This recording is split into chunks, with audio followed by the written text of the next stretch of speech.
할렐루야.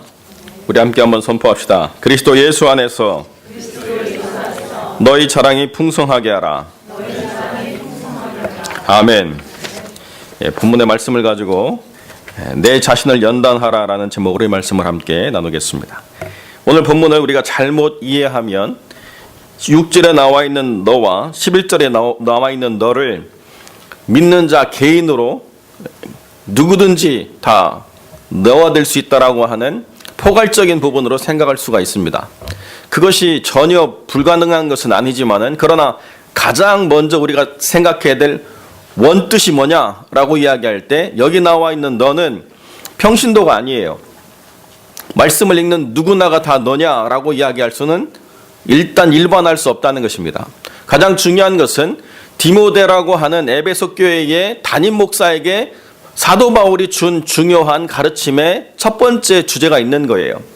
그러니까 내가 가르치려고 할 때에 누구든지 자기가 생각하는 방식으로 가르쳐서 중구난방이 되라 이렇게 이야기한 것이 아니고 담임 목회를 하고 있는 에베소 교회 담임 목사인 디모데가 젊은 나이임에도 불구하고 이 목회를 어떻게 할 것인가라고 하는 것을 고민하게 될 때에 사도 바울이 비록 멀리 떨어져 있지만 디모데가 목회하는 현장을 누구보다도 잘 이해하고 있기 때문에 바울을 통해서 전달된 이 성령의 메시지가 교회를 어떻게 이끌어갈 것인가라고 하는 중요한 부분들을 가르쳐주고 있다라고 하는 전제 아래 이해해야 된다는 것입니다.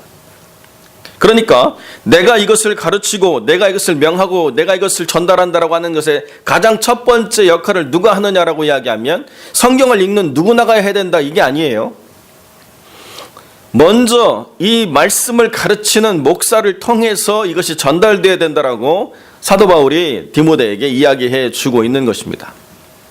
그렇기 때문에 지금 우리가 경건이라고 하는 디모데전서의 가장 큰 주제, 교회를 이루는 가정과 함께 개인 영성에 있어서 경건이라고 하는 가장 큰 주제를 다룰 때 있어서의 중요한 위험이라고 하는 것을 명확하게 짚어주고 있는 거예요. 자, 여러분 보십시오. 우리가 지금 계속 경건이라는 주제를 가지고 쭉 봐왔는데 경건의 데피니션, 정의가 뭐예요?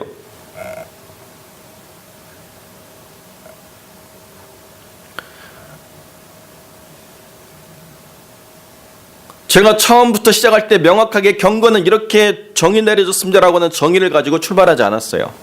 그렇기 때문에 여러분이 설교를 3번 들었어도 경건의 정의가 뭡니까? 라고 얘기할 때 머릿속에 딱 남는 게 없을 거예요. 그게 맞아요. 왜냐하면 지금 사도 바울은 경건을 이렇게 정의하는 그 정의를 가지고 모든 행위를 규범으로 만들어가는 규범화를 하지 않고 경건이라고 하는 것을 중요한 영적 자세, 태도 이런 어떤 좀 더 포괄적인 부분으로 생각했기 때문에 그 부분에 있어서 경건의 영적 정의가 뭐냐, 경건의 육적 정의가 뭐냐라고 이야기한 것들은 다양화될 수 있는 부분들의 여지를 남겨뒀다는 것입니다. 그러나 이러한 다양성에 대한 여지를 남겨둠과 동시에 분명한 선을 정해준 것이 뭐냐라고 이야기할 때 그 중요한 시작과 마침이 어디 안에 있어야 되느냐, 교회 안에 있어야 되고 그것의 전체적인 틀을 어떻게 잡느냐라고 이야기할 때 너라고 하는 목회자의 그 틀 안에서 이것이 다양하게 펼쳐져 가야 된다고 이야기하는 거예요. 왜냐하면 그것이 그리스도의 몸으로서 유기적으로 연결되어져야 된다는 것과 그리스도의 몸으로서 각기 지체가 그 안에서 바른 영성을 가지고 경건을 훈련해 나가야 된다고 하는 다양성을, 통일성과 다양성을 다 포함하기 때문에 그렇다는 것입니다. 한때는요, 한국 교회가 직면했던 많은 문제가 있습니다. 교회가 경직화되고 교회가 영성과 경건이라고 하는 것들을 제도화하기 시작하면서 청년들이 거기에 답답해가지고 자꾸 빠져나가기 시작했어요. 그래서 많은 학생운동들의 시간들을 투자했습니다. 제가 아침에 버스 정점에서 이제 걸어가지고 대학교로 올라가면 UBF라고 하는 선교단체 애들이 새벽부터 구보를 합니다. 군대예요, 걔네들은. 선배가 옆에서 딱 뛰면서 열 맞춰가지고 남자애들이 막 구보해가지고 그 전체를 한 바퀴 삥 돌고 있어요. 쟤네들은 뭐 하는 애들인가. 그리고 나서 대학 정문 들어가면 또 무슨 선교단체에서 나와가지고 탬버린 치고 기타 치고 막 자매들 뭐 율동하고 막 아주 90년대가 그렇게 화려했습니다. 80년대 말 90년대 학생운동이 활발해가지고 서로 경쟁적으로 막 자생적으로 일하는 선교단체뿐만 아니라 뭐 IBF 뭐 내비게이터 CCC 별 단체들이 막 돌아다니기 시작하고 갑자기 찬양과 경배 뭐 갔다 오고 나면 자매들이 화장도 안 하고 다니고 머리는 질끈 묶고 다니고 그게 경건인 것처럼 대단하게 자기를 경건으로 추구하려고 애를 썼습니다. 교회에 오면 청년들은 점점 사라져 가는데 대학을 오면 학생의 그 청년 신앙운동들은 막 활발하게 일어나고 있었어요. 2000년대 가니까 이것도 저것도 없는 거예요. 여전히 교회는 청년이 없고 그나마 있던 청년들은 대학에서도 신앙을 가지고 살아가지 않게 돼요.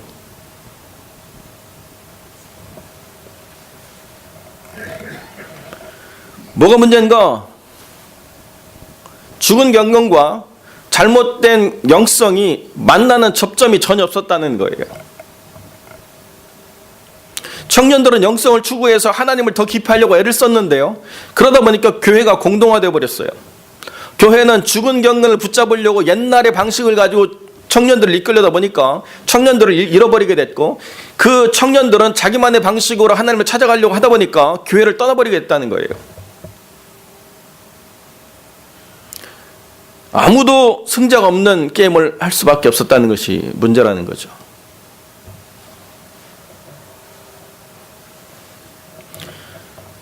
제가 신학교를 들어갔는데요. 신학교에 전도사들 가운데 교회 사역을 안 하는 전도사들이 있었어요. 선교단체의 간사로 뛰면서 후원받아가지고 살고 그렇게 생활하는 전도사들도 꽤 있었습니다.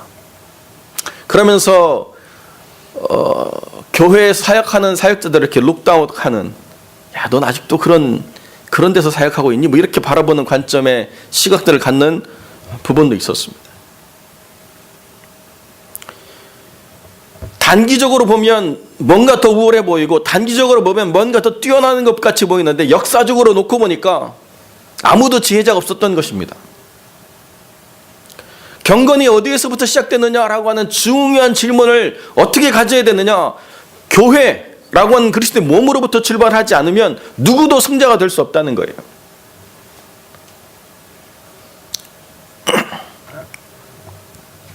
그렇기 때문에 경건이라고 하는 것을 훈련하는 장이 어디가 되어야 되느냐라고 이야기하면 교회를 떠나서 뭔가 특별한 지식을 얻고 교회를 떠나서 교회가 주지 아니하는 뭔가 특별한 그런 부분들을 받을 수는 있겠지만은 그러나 그것이 교회 안으로 들어오지 아니하면 여기서 받은 훈련과 여기서 받은 교육이라고 하는 것은 무의미하다. 심하게 얘기해서는 그렇게 되는 것입니다. 하나님께서는 단 한 번도 주의 몸된 교회가 교회 이외에 다른 어떤 것이 될 수 있다라고 하는 가능성을 열어두지 않았습니다.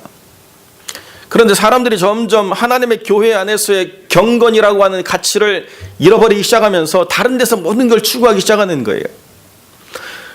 여러분, 그들이 신앙을 떠나지 않았지만은 결과적으로 오랜 세월을 놓고 보니까 그들도 교회에서 영향력이 없는 사람으로 남게 돼요. 청년 때는 자기의 영성을 가지고 추구하려고 하는 부분들이 어마어마하게 많았는데 이제 직장을 가지고 가정을 이루면서 교회 안으로 들어와서 그 열정을 교회에서 쏟아부을 수 있느냐? 이것도 저것도 되지 못하는 거예요. 그러니까 어떻게 되느냐? 교회에 대해서 항상 비판하고 교회를 건강하지 않은 시각으로 바라보는 그런 의식만 쌓여가는 거예요. 왜 교회가 이렇습니까? 라고 비판하는데요. 비판은 맞아요. 그 비판에 너는 어떤 답이 되고 있느냐라고 하는 건 내 책임은 아니죠. 이렇게 얘기하는 거예요. 직분을 받으라고 해도 직분을 안 받고 뭐 봉사를 하고 해도 봉사는 안 하고 자기만의 방식으로 계속 교회 홈페이지에다가 키보드 워리어가 돼가지고 막 교회 비판하고 댓글 달고 막 교회가 이렇습니까? 막 얘기하고 동영상 찍어가지고 막 나르고 자기만의 방식으로 경건을 추구하는데요. 아무런 유익이 없는 거예요. 무슨 의미가 있겠습니까, 그게?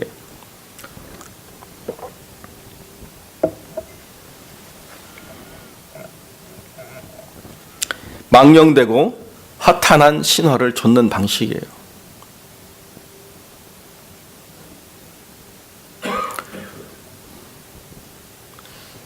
godless myth. 허탄한 신화죠. 여러분, 망령되다는 말을 NIV 성경이 참 불편하게 번역을 했는데요. old wives tale이에요.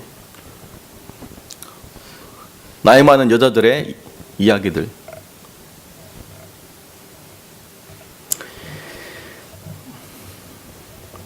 뭐 잘못 적용을 하면 좀 굉장히 복잡한 부분이 되겠지만 어찌됐건 간에 굳이 여성들을 비하하려고 하는 부분은 아니지만 그냥 떠드는 수다 같은 이야기들, 아무 없이 전달되는 이야기들, 그런 이야기들이 되어서는 안 된다는 거예요. 식당을 가건 커피숍을 가건 찜질방을 가건 정숙이라고 써 있는데요, 절대로 정숙하지 않는 권사님들이 얼마나 교회의 불편한 이야기들을 정말 뚜렷하고 분명한 목소리로 전달하는지 안 듣고 싶어도 안 들릴 수가 없어요.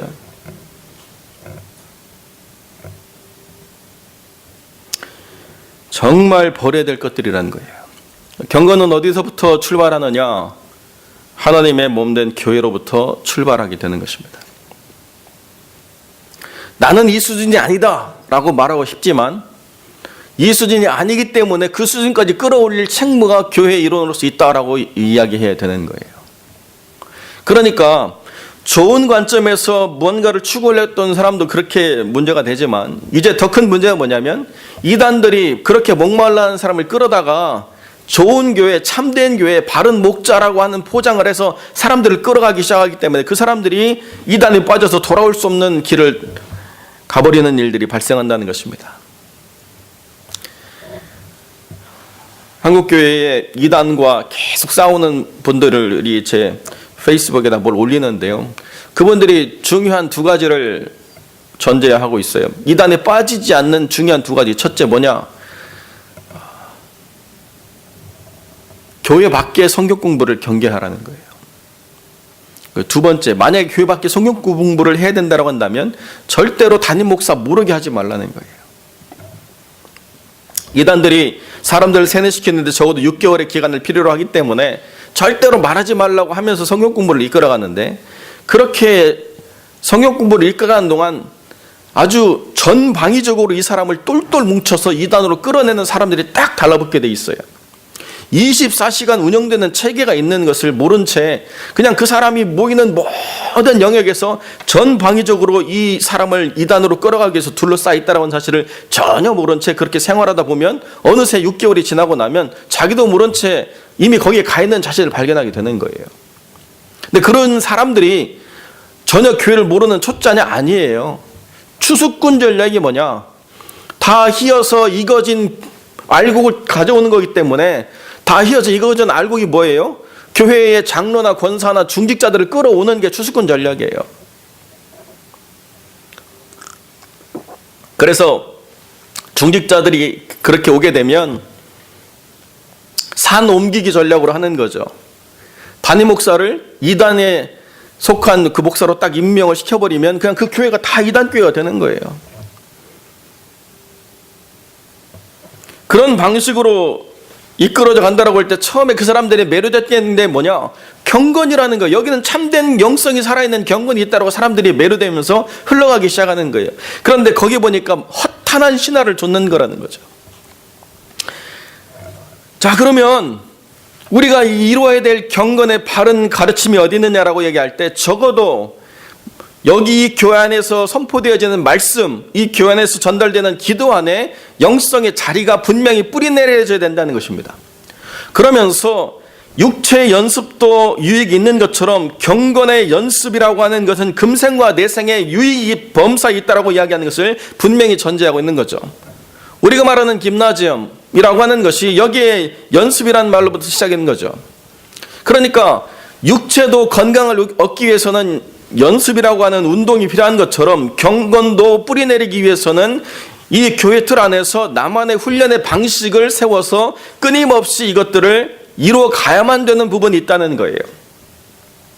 어떠한 깨달음, 막 갑자기 뭔가를 모르다가 탁 깨달아가는 것, 이것만이 경건이 아니라 내가 들었던 것을 내 삶에 체화시키도록 내 삶에 뿌리 내리도록 계속 반복해가는 이런 훈련들이 금생과 내생의 범사에 유익을 주는 중요한 훈련이라는 거예요.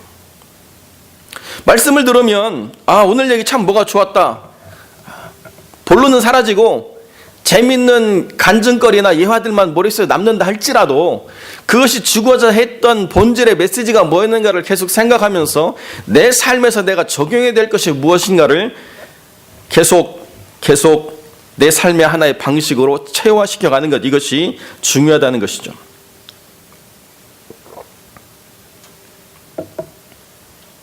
교회는 분명히 섬겨 나가야 되는 부분들이 있는 그런 주의 몸이지만은, 그러나 누군가 소비자가 되고 누군가 생산자가 되는 방식으로 이완해야 되는 그런 조직이 아니라는 거예요. 누군가 나에게 섬김을 주지 않는다 하더라도 내가 누군가에게 섬김을 주는 삶을 실천하면 나를 통해서 생명력이 또 확장되어져 나가는 부분이 분명하게 있는데, 주지 않았기 때문에 줄 수 없다라고 말하는 것은 지혜 없는 삶의 선택이라는 거죠. 형제를 깨우칠 때에 그 형제가 예수의 선한 일꾼이 되면, 그러면 믿음의 말씀과 선한 교육으로 양육을 받아 계속 자라게 될 것이다라고 하는 것이 교회에 대한 기대라는 거예요. 말씀을 가르치면 그리스도 예수의 선한 일꾼이 되어야 되고, 그리고 말미암아 말씀과 교훈으로 양육을 계속 받아서 하나님의 뜻에 합당한 삶으로 성장을 이루어가는 것이 교회라고 하는 것이 생산적으로 확장될 수 있는 유일한 부분이라는 거죠. 말씀을 가르쳐도 그리스도의 선한 일꾼으로 자라가지 않는다고 한다면 경건은 고사하고 교회의 존립 자체가 힘들어지는 부분이 세워져 간다는 것입니다. 그런데 하나님 안에서 각 사람의 다양성이라고 하는 것이 있기 때문에 누가 어떻게 그리스도의 일꾼으로서 무엇을 담당할 것인가에 대해서는, 그것은 모든 것을 재단에서 모든 것을 목사가 일반화시켜가지고 이렇게 틀에 집어넣어서 짤 수는 없다는 것입니다. 그렇기 때문에 말씀을 가르쳐서 그리스도의 일꾼이 된다라고 하는 것에서 자기 의지와 자기의 어떤 캐릭터와 자기의 어떤 영성이라고 하는 것들이 다양화될 수 있는 부분들이 있다는 거죠. 획일화된 무엇을 만들어내려고 여러분을 세뇌시키는 것이 아니라는 것입니다.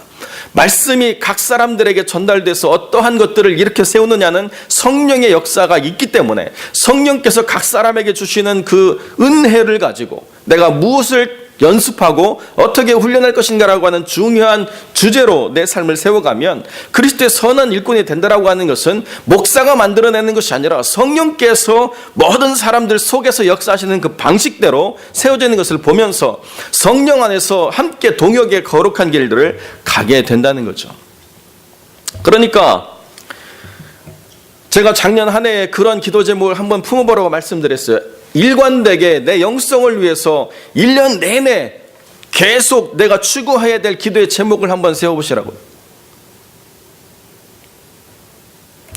주어진 상황만 놓고 기도하는 것들은 좀 멈추고, 주어진 상황에 대해서 기도하지 말라는 것은 아니지만은 지금 내 영성이 추구해야 될 내 1년의 장기적인 기도의 목표가 무엇인가를 한번 분별해 보라고, 그걸 좀 품어보라고, 그걸 좀 기도해 보라고, 그렇게 제가 부탁을 드린 적이 있습니다. 맨날 주어진 상황의 어떤 반응으로만 기도하지 말고 내가 어떻게 성장을 꿈꾸는가에 대한 롱텀의 어떤 그 퍼스펙티브를 가지고 그렇게 기도하는 어떤 방향이 있어야 성장이라고 하는 것이 기대되지 않겠습니까?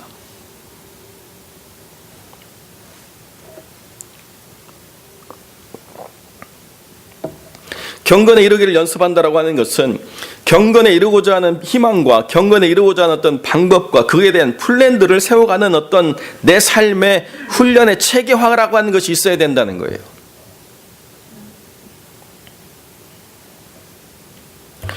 이 교회 안에서 이루어지고 있는 것들에 대해서 내가 어떻게 참여하면서 내 영성을 키워갈 것인가, 내가 지금 미치지 못하는 부분이 있다고 한다면 그것을 따라 잡기 위해서 내가 어떤 노력을 시행해야 될 것인가, 무엇을 내 삶에서 줄여야 될 것인가, 내가 어떤 부분을 세워야 될 것인가 라고 하는 구체적인 삶의 계획들을 하나하나 세워져 가는 것, 이것이 중요하다는 것입니다.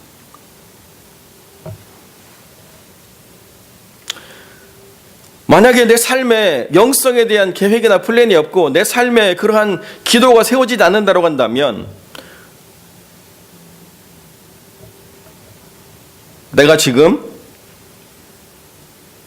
어떠한 상태에 있는가에 대한 자기 증명을 명확히 할 수 없는 모호함이 있다는 것이죠.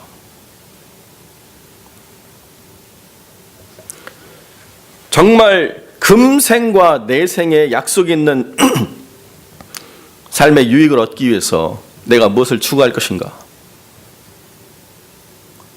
경건히 내생에만 약속이 있느냐? 아니에요. 지금 살아가는 삶에도 엄청난 유익을 하나님이 허락해 주신다는 것입니다. 단 어떻게 가는가에 대한 마스터 플랜을 가진 사람이 누릴 수 있는 거라는 거죠. 얻어 걸리는 복이 아니라는 것입니다. 경건이라고 하는 것은 분명히 성취와 함께 누릴 수 있는 부분들이 분명하게 깨달아지는 영역들이 세워져 간다는 것이죠. 많은 부모들이 자녀에게 그런 기도를 가르칩니다. 내 배우자를 위해서 기도하라. 내 배우자를 위해서 기도하라.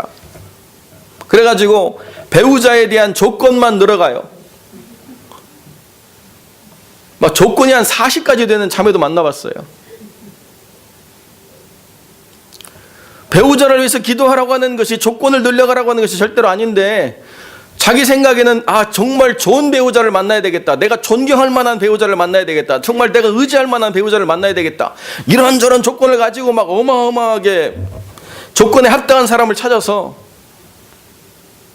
그 사람을 만나려고 결혼하는데요, 문제는 그렇게 준비해가는 처녀들이 결혼을 못하고 있다는 게 문제예요.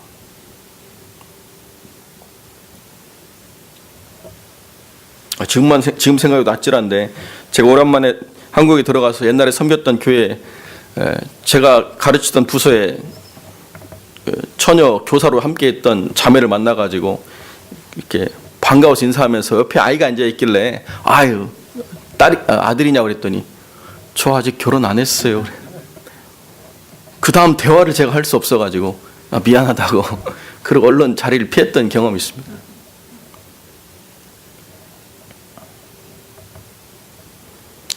내가 목표를 세운다라고 하는 것이 자기중심적인 어떤 플랜을 가져가라고 이야기하는 게 결단코 아니에요. 금생과 내생의 유익이 있기 위해서는 선한 교육으로 양육을 받아서 뭘 추구해야 될 것인가에 대한 그 구체적인 내 원함이 성장하고 성숙되어져서 이거를 내가 구해야 되는 거를, 그 본질을 깨달아가는 어떤 부분들이 세워야 된다는 것이에요.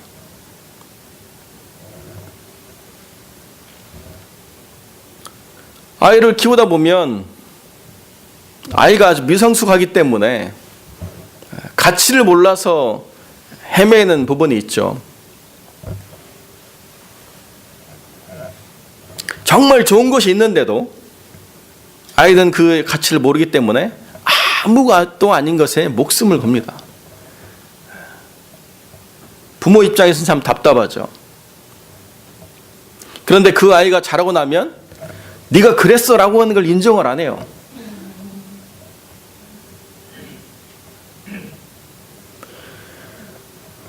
내가 무언가 약속을 성취하고 싶고 하나님의 복을 누리고 싶다라고 하는 욕망은 누구에게나 다 있습니다. 그러나 성장이라고 하는 것에 대한 하나님의 기대와 나를 동일시하려고 하는 마음들은 점점 흐려져가는 세상 속에 우리가 있는 거예요. 왜 그렇게 살아? 그렇게 살지 않아도 돼. 한국에서는 그렇게 해서 믿었지만 미국에서는 그렇게 안 믿어도 돼. 아니 아직도 그 교회를 다녀? 이민교회는 한 10년 다니면 옮겨줘야 돼. 뭐 이런 이야기들을 제가 LA에서 들었어요.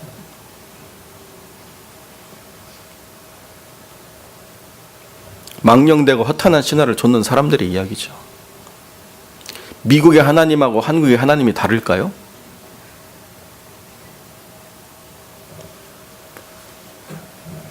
내가 어떤 영성을 가졌느냐에 대한 자기 정체성이 없는 사람들이 만들어내는 이야기로 얼마나 교회가 혼란스러운지 이루 말할 수가 없어요.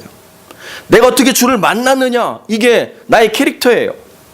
내가 어떻게 주를 만났느냐, 이게 나의 영성의 기초예요. 그 영성을 내가 어떻게 추구할 것인가라고 하는 것을 실현하는 장이 교회고, 그 영성을 내가 어떻게 실현함을 통해서 어떻게 성장하느냐가 나의 유익이에요.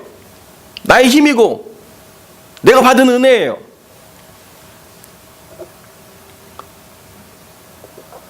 그런데 내 영적인 성장이 멈추게 되면 책임을 다른 사람들에게 전가하려고 하는 이야기들이 만들어지기 시작한다는 것이 가장 큰 문제라는 거죠.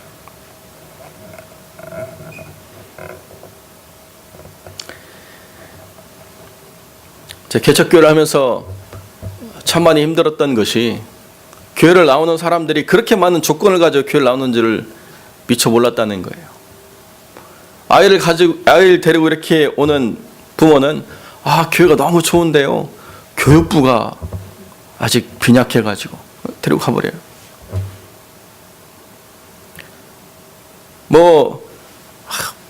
내 또래가 하나도 없어가지고 내가 이 교회를 못 나오겠다고 가버리고, 별별 이유와 조건을 가지고 나왔다가 사라지는 많은 사람을 만났어요. 제가 그 경험을 통해서 분명히 세운 게 뭐냐, 내가 복음을 위해서 종을 될 수는 있지만은 성도를 얻기 위해서 내가 구걸하진 않겠다. 그 사람이 복음에 매여서 주 앞에 나온다라고 한다면 그 사람을 철저하게 섬기겠지만, 복음 이외에 많은 조건을 가지고 이거 해주면 나올게, 저거 해주면 나올게, 그거 가지고는 제가 흔들리지 않겠다고 결심을 했어요. 집에 가서 청소를 해주고, 세차를 해주고, 장을 봐주고, 음식을 해주고, 뭔가 것을 다 해줘도 조건만 늘어가지 한두 끝도 없더라고요.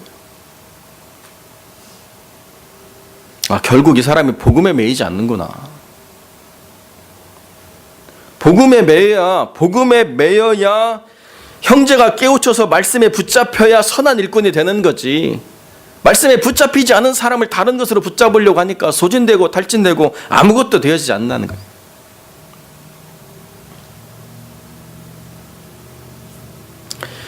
우리가 수고하고 진력하는 것은 우리 소망을 살아계신 하나님께 둡니다라고 사도 바울은 분명하게 목회자가 추구해야 될 방향을 가르쳐 줍니다. 왜 우리가 수고하고 진력하느냐? 많은 사람들을 얻기 위해서, 교회 재정을 풍성하게 하기 위해서, 교회 땅을 늘리기 위해서, 건물 세우기 위해서, 이거 아니라는 거예요.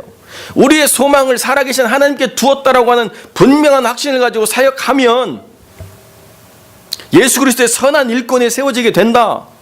참된 경건을 따르는 사람들이 만들어지게 된다. 이렇게 되는 거예요.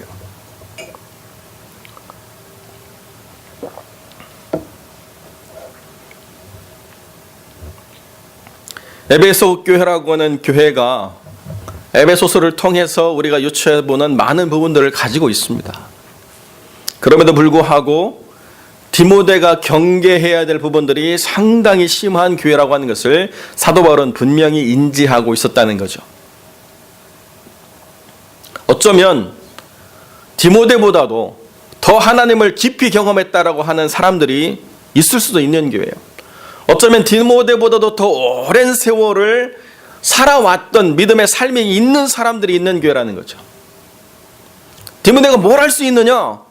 뭘 얘기해도 내가 너보다 더 잘 알고, 내가 너보다 더 많이 경험했고, 내가 너보다 더 많은 시간들을 여기에 보냈다라고 하는 사람들 속에서 디모데가 추구해야 될 목회의 방향이 뭐냐, 섬기의 방향이 뭐냐? 사람들이 그리스도의 선한 일꾼이 되는 것은 교회에서 보낸 많은 시간으로 되어지는 것이 아니다.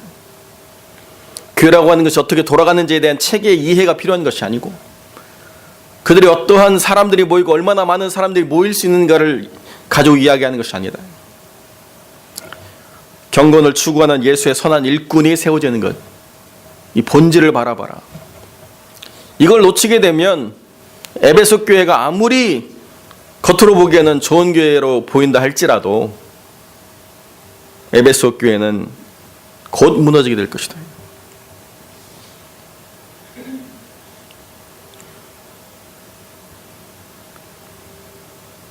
육체의 연습은 약간의 유익이 있습니다.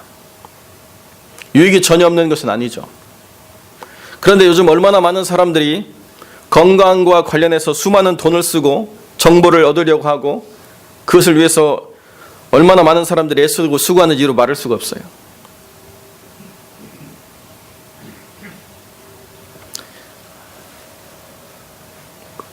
여긴 아니지만 제가 LA에서 이렇게 어르신들 신방을 하면 약사보다도 약을 더 잘하는 어르신들이 한두 분이 아니에요. 조금만 뭐가 이상해도 불어가지고 그 테이블이 원래는 화장품이 놓여졌을 테이블인데 다 치우고 약병만 가득한 테이블에서 약을 하나 딱 꺼내가지고 이거 좋은 마이신이라고 하나씩 이렇게 안겨주세요.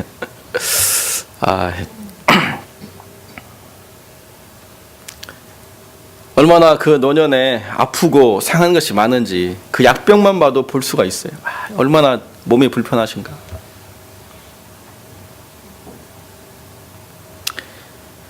그것이 육체를 가진 사람의 한계입니다. 그렇기 때문에 육체를 위해서 사람들이 애쓰고 수고한 부분이 있어요. 몸에 좋다는 것을 먹고 싶고 아픈 것을 치유받고 싶고 건강하게 살아가고 싶고 고통받지 않고 있고 이런 것들을 꿈꾸는 것들이 우리에게서 너무나도 중요한 부분이죠. 그게 잘못됐다는 게 아니에요. 그러나 그것을 추구하는 것만큼 내 영혼의 건강함을 위한 바람과 간절함이 있어야 된다는 거죠. 더 나아가서 요한은 뭐라고 이야기합니까? 영혼이 잘됨과 같이라고 우선순위를 여기에 먼저 두라는 거예요. 영혼이 잘됨과 같이라고 하는 것에 먼저 우선순위를 두면 범사에 잘되고 강건한 복을 누릴 수 있다라고 하는 우선순위의 문제로까지 넘어가게 된다는 것입니다. 그런데 오늘을 살아가는 수많은 사람들이 경건의 가치는 무의미하게 생각하고 육체의 가치만 의미를 두고 살아가는 그런 삶들을 추구하고 있다는 거예요.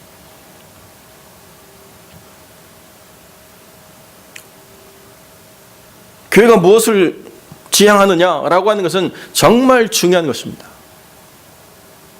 교회가 본질을 추구하지 않아도 얼마든지 많은 사람들이 모일 수 있어요. 오히려 교회가 본질을 추구하면 추구할수록 그것을 원치 않는 사람들은 나가게 돼 있습니다.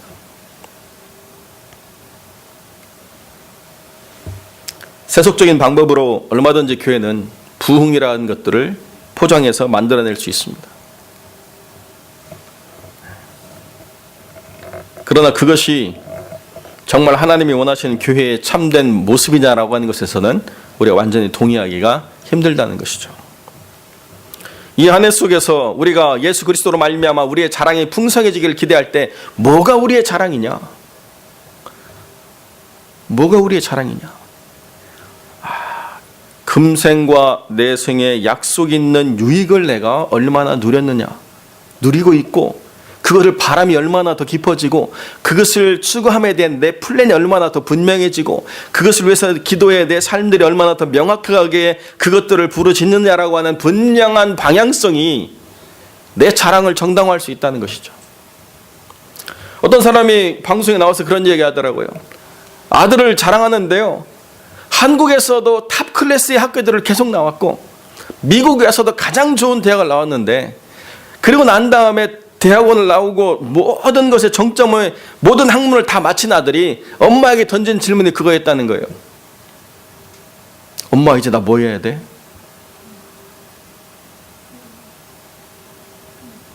하버드 나오고 대학원 나오고 다 졸업했는데 뭐 해야 될지 모르는 거예요. KS 마크 USA 마크 제일 좋은 실들은 다 붙여놨는데 자기 삶에 목표가 없는 거. 엄마 이제 나 뭐 해야 돼? 엄마가 정해줘야 되는데 그게 정말로 내가 원하는지를 모르는 거죠.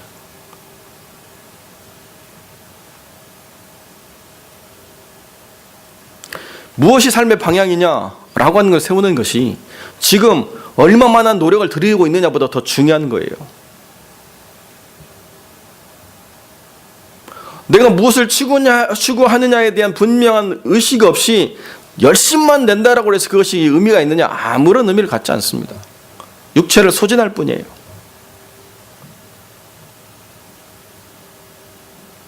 내 삶에서 분명한 목적과 방향을 갖는 경건, 그 다양성 얼마든지 제가 인정해 드릴 수 있습니다. 그러나 중요한 것은 이 교회 안에서 여러분이 그 경건을 통하여 성장하지 않는 열심이라고 하는 것은 절제해야 할 필요가 있다. 오히려 망령되고 허탄한 신화를 만들어갈 수 있다.